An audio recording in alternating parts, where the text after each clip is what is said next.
影響我最大嘅音樂就係80年代，同埋廣東歌。我知道你呢張唱片為咗呢張唱片係用咗40萬，好金喎。我覺得呢個係即係唔係純粹用金錢去衡量，係一件事自己想做到咁，同埋我始終係追求聲音。頭先你提到阿 Cass 彭羚，你同班同學咪啊？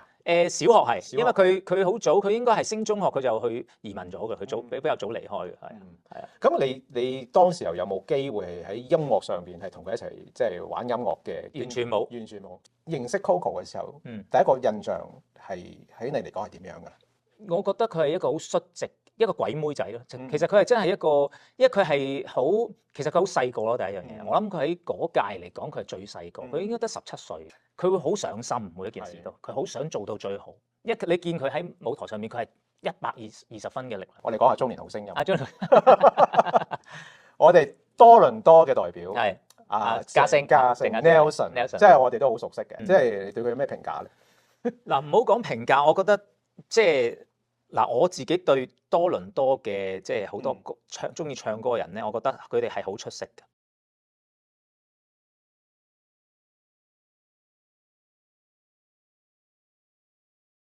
想睇訪問、聽 talk show，緊貼多倫多文化圈，快啲 subscribe Ears Online 啊！